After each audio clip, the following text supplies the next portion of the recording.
What's up, guys? So we are about a month out from Jurassic World Dominion. So let's just get started talking about the first film in the series, Jurassic Park. I plan to do reviews for the second film, the third film, and maybe I'll even re-review the fourth film and the fifth film.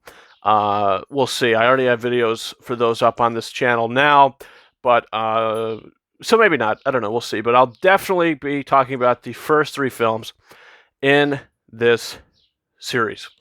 The first film, directed by Steven Spielberg, my favorite director of all time. Putting a review up for this movie on the channel. I'm surprised I don't have one up. I did a video where we went to the theater last October or whenever it was.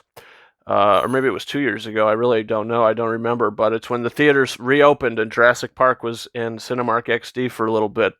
That was an amazing experience to see this movie on the big screen. But I remember my first viewing of this movie was back in 2012, 2013, when they re-released this in 3D. I remember very clearly going to see this. It was a weekend after I was like horribly sick.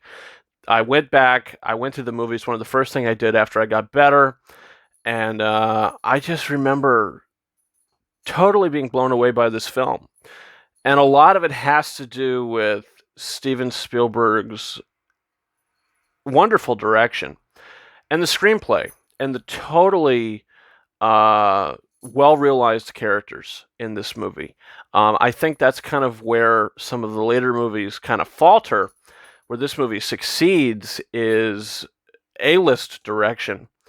Performances that are so good from Laura Dern, Jeff Goldblum, all these actors in this movie, they all feel real. They all feel like they're not movie characters. They feel like they're real people.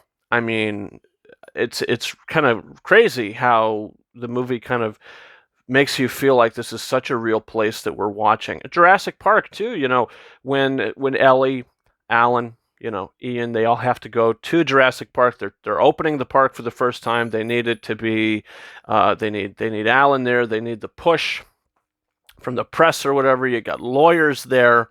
So it's all these people coming in to sort of be blown away at first. And I think as an audience member, you're blown away as well because you're getting introduced to this with John Williams' beautiful score, the beautiful cinematography, the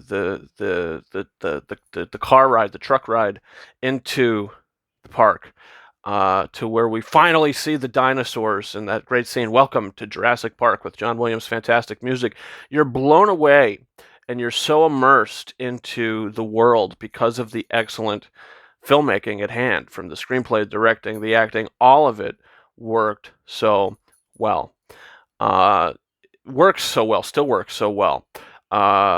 You get so much into depth with the character of Alan Grant. Something about he doesn't like kids, doesn't want to have kids. He's just sort of into his work.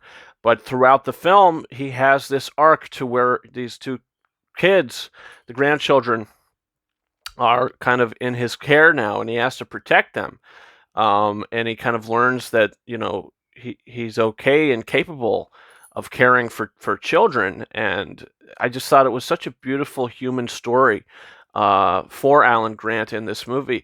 Ellie Sattler as well. Laura Dern plays such a strong. She's not the damsel in distress in this. Sure, she has a couple moments where she's frightened and she has to scream, but she holds her own so well in this film. Ian Malcolm is one of the most iconic movie characters of all time because of Jeff Goldblum's great performance and the nuances to his performance and to his way he delivers certain lines. John Hammond, you're really siding with him in this. You want him to succeed, but turns out you had a snake in the system. You had the Dennis Nedry, I believe his name's character. He's trying to steal stuff. He's trying to give it to another organization. There's some shifty stuff going on under the scenes. He eventually fails, but because of that, it leads to sort of the demise of this park and to the really bad things to start to happen. All the computers go down. and the dinosaurs could get loose, the T-Rex could get loose, and there's that amazing scene, one of Steven Spielberg's best scenes in any of his films, to where you see that iconic water shaking every time the water, you see the glass, in the rain, with the T-Rex coming, the goat, uh, the thing gets murdered, and you see limbs flying all over the place. The T-Rex, the screech, the animatronics of it, the visual effects in this movie are so well done, and it looks so incredible, even to this day. The CG blends so well with the practical effects. It's ridiculous how good it looks, especially if you watch this on a like a Blu-ray or a 4K Blu-ray. I mean, all of it just looks so vivid and so well done. It's really remarkable, the filmmaking that went into this movie, and how much it stands the test of time as a great action adventure film, as a great thriller. There's some scary moments in this. I remember when I saw this for the first time, there's that scene with the raptors and the kids in the kitchen, and that's really frightening. It's really terrifying stuff. The scene where Samuel Jackson's, his arm just comes. Ellie thinks that it's him, but it's not. She turns around, the raptor, the thing is coming out, scares the hell out of her, scares the hell out of us. Terrific jump scare. Jump scares could be great, and this is one of the best moments of a jump scare in any film. This movie just does so much right. I mean, look, you could say there's a couple nitpicks if you want to say that, oh, well, the granddaughter, she is just the ultimate hacker, and she just, happens to be able to, do this technology and help and save the day at the end of the film, at the computer stuff. You could say that as a nitpick, but they set it up in the beginning of the film. And they talk about it. She's a hacker. She's a computer person. She does all this stuff. So, I mean, it's not like it was random. It was set up. Also, with the end of the film, with they're all sort of going to die by these dinosaurs, by these raptors, and all of a sudden the T-Rex comes in and saves the day, and then the raptors turn on the T-Rex because, hey, they're killing our kind. This big dinosaur, this asshole, is killing our raptors. So the raptors go ahead and they distract. It's all a distraction. They get out of there. And just from the stuff to explain the science of the park with the Mr. Science or whatever the things, Mr. DNA or whatever in the world that little animatronic's name is. That sequence is just so well done. You're watching this as a presentation. The characters are getting the presentation, but you are too, and you feel so immersed into it because of the charmingness of this stinking film. It's really crazy how much this movie is able to pull off. Amazing characters, amazing script. The pace of this is fantastic. I mean, the movie flies by, and the humanity of it as well. There's humanity. There's suspense. There's thrills. This is what you go to the movies for.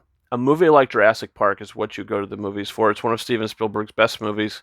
It's definitely the best movie in this franchise. It's a 5 out of 5 star movie. I mean, that's really no surprise. But this is an incredible film that I think if you haven't seen it, you should watch it. If you've seen like Jurassic Park 2 or Fallen Kingdom or whatever, these are the only movies you've seen in the series, go watch the first one because it's light years better. It's light years better. The next films I will be rewatching and talking about, but look, the next films, there's just, it's a lot of recycled stuff that just doesn't work as well as the first time. You'd think the characters would learn their lesson. They never really do.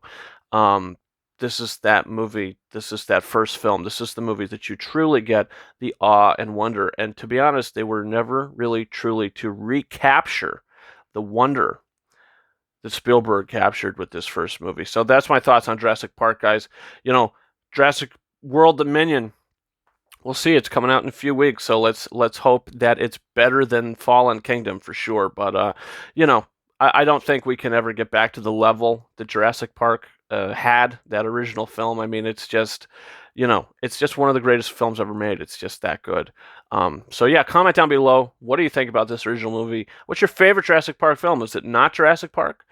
Which one is it? Comment down below. So don't forget to hit that subscribe button. I am going to be reviewing the second film and the third film on the channel in anticipation for Fallen Kingdom. So we'll be able to go back down memory lane with those movies. Look, I've seen this first movie more times than I can count. Movie 2 and 3, I think I've only seen like once or twice a piece. I don't really have too many vivid memories about them, so it'll be fun to rewatch, talk about them, give you my fresh takes, because this series, overall, it's a fun series, but this first movie is the most memorable. This first movie is the most memorable for sure. So, yeah, guys. Also, listen, you can follow me on Twitter and Instagram. Twitter at RyanKing72 and Instagram at King Arises 131. We got merch. We got Ryan King Movie Reviews merch. Definitely check that out. Link in the description of this video. And yeah, guys, that's been it for me. Thank you so much for watching my review for Jurassic Park. And until next time, over and out.